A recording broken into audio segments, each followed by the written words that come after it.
నమస్తే, నేను మీ JK. Welcome to Hasa TV. ఆంధ్రప్రదేశ్లో కొత్తగా కేబుల్ బ్రిడ్జి నిర్మాణం అనేది చేపట్టబోతున్నారు. అది ఏ రూట్లో అనేది ఈ వీడియోలో వివరిస్తాను. అలాగే 593 కోట్ల రూపాయల వ్యయంతో ఒక నేషనల్ హైవేకు దగ్గరగా దీన్ని నిర్మించబోతున్నారు. దానికి సంబంధించినటువంటి వివరాలను వీడియో ద్వారా వివరిస్తాను. వీడియో చివరిదాకా చూసి ఒక లైక్ ఇచ్చి మీ అభిప్రాయాన్ని కామెంట్ రూపంలో తెలియజేసి మా ఛానల్ని సబ్స్క్రైబ్ చేయండి ఫ్రెండ్స్. ఆంధ్రప్రదేశ్ ప్రభుత్వం అమరావతిలో పనుల్ని వేగవంతం చేసింది. ఈ క్రమంలో రాజధానిలోని సీడ్ యాక్సిస్ రోడ్డు 3వ దశ పనులు త్వరలో మొదలు కాబోతున్నాయి. ప్రకాశం బ్యారేజీ నుంచి మణిపాల్ ఆసుపత్రి వరకు 3.5 కిలోమీటర్ల మేర రోడ్డును నిర్మించనున్నారు. ఈ మేరకు దీనికోసం 593.03 కోట్లు ఖర్చు చేయవలసి ఉంది. ఈ రోడ్డు మణిపాల్ ఆసుపత్రి దగ్గర చెన్నై నేషనల్ హైవే 16 అక్కడ కనెక్ట్ చేయనుంది. అమరావతి అభివృద్ధి సంస్థ ఈ రోడ్డు కోసం టెండర్లను అయితే పిలవనుంది. ఈ మేరకు ఇక్కడ ట్రంపెల్ ఇంటర్చేంజ్ నిర్మాణం కూడా 3వ దశ రహదారి ప్రకాశం బ్యారేజీ దగ్గర నుంచి పాత మద్రాసు రహదారి మీదుగా వెళ్తుంది ఈ రహదారి. ఈ అమరావతి సీడ్ యాక్సిస్ రోడ్డు మార్గంలో ప్రభుత్వం కేబుల్ బ్రిడ్జిని కూడా నిర్మించాలని ప్లాన్ చేసింది. ఈ మేరకు టెండర్లు పిలవాలని భావిస్తున్నారు. 320 మీటర్ల కేబుల్ బ్రిడ్జి నిర్మాణం కోసం 48 ఎకరాల భూమిని సేకరించాల్సి ఉంది.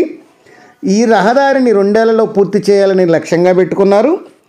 అమరావతి సీడ్ యాక్సిస్ రోడ్డును నేషనల్ హైవేతో కలిపే చోట 3 ర్యాంపులుగా నిర్మిస్తారు. అమరావతి నుంచి విజయవాడ వైపు వెళ్ళడానికి 232 మీటర్ల ర్యాంపు ఉంటుంది. గుంటూరు నుంచి అమరావతి వైపు వెళ్ళడానికి 280 మీటర్ల ర్యాంపు ఉంటుంది. విజయవాడ నుంచి అమరావతి వెళ్ళడానికి 115 మీటర్ల ర్యాంప్ అనేది ఉంటుంది. అలాగే 1.52 కిలోమీటర్ల పొడవైన ఎలివేటెడ్ కారిడార్ను నిర్మిస్తారు. పాత మద్రాస్ రోడ్లో బకింగ్హామ్ కెనాల్పై ప్రస్తుతం ఉన్నటువంటి ఆర్చి బ్రిడ్జ్ మీదుగా 320 మీటర్ల పొడవైన ఎక్స్ట్రా డోస్డ్ బ్రిడ్జి అంటే కేబుల్ బ్రిడ్జి నిర్మిస్తారు.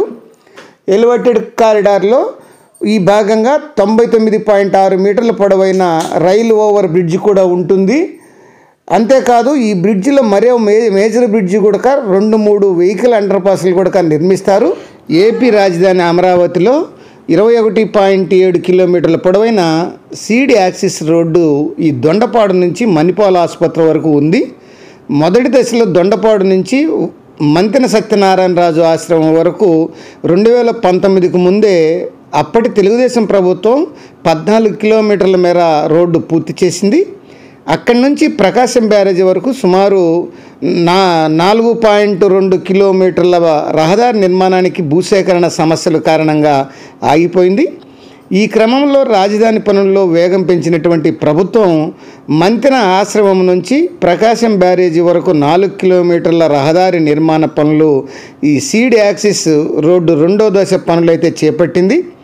అయితే ఈ క్రమంలో ఈ రోడ్డును సంబంధించినటువంటి ఈ భూసేకరణకు సంబంధించినటువంటి కొన్ని సమస్యలు ఉన్నా ఒకవైపు పనులు చేస్తూనే రైతులతో అధికారులు మాట్లాడుతున్నారు. ఈ రోడ్డు మొత్తం 4.2 కిలోమీటర్లలో 1.5 కిలోమీటర్ల పనులు మొదలుపెట్టారు.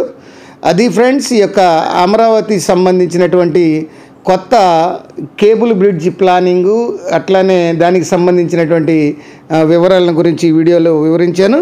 మరొక అంశంతో మళ్ళీ మీ ముందుంటాను ఫ్రెండ్స్. జై హింద్.